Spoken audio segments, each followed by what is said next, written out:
After dropping out of the national rankings, the North Central women's cross-country team took to the course at St. James's Farm to prove they're worth a spot at the Benedictine Eagle Invite in Warrenville. Megan Costanzo is one of the 4 Cardinal runners not participating in the 8-team race. A pack of Cardinals flock out of the gate, Cardinals being led by top 4 runner Rebecca Keffring as they take the first turn into the scenic woods at St. James's Farm. Keffring pulling out as the leading NCC runner, sitting comfortably in the top 10, 500 meters in. Amy Rutuno, Yesenia Nunez, and Emily Trent, amongst others, not far behind. 2,000 meters in, and it's Keffring holding on strong to a top spot. Did I mention she's a freshman?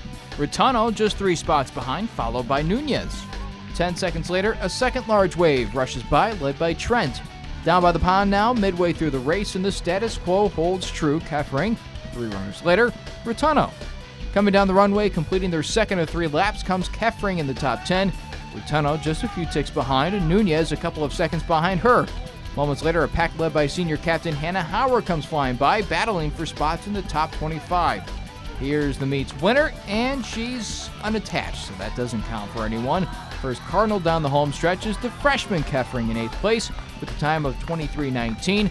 Rutuno in hot pursuit. She comes in 9th 14 seconds later, and Nunez rounds out NCC's top 3 with a strong 24:03. Cardinals beat the field even without some of their top runners with 57 points, edging out Aurora by 4 to take the top spot in the meet and maybe a spot back in the national picture. We actually kind of got bumped off the national list, which was, I mean, on paper it's discouraging, but we try to remind ourselves that, like, we know who's out there and we know who we're trying to get after and everything, so we try to not to let it, like, get to us and everything, and we try not to let it discourage us. So we just kind of keep our heads up and know what we're capable of, especially after our success that we had last year. The last couple of races, we've had our groups, and we're just trying to make sure that the gaps just close every race that we have, and we've just been running together in like little packs, and I think that is really helpful because we want to be together. We want to be a united front and just run strong each time. Today was just kind of like a get out there and race without the bigger group with me. It was kind of a building run to make sure that I can still race on my own.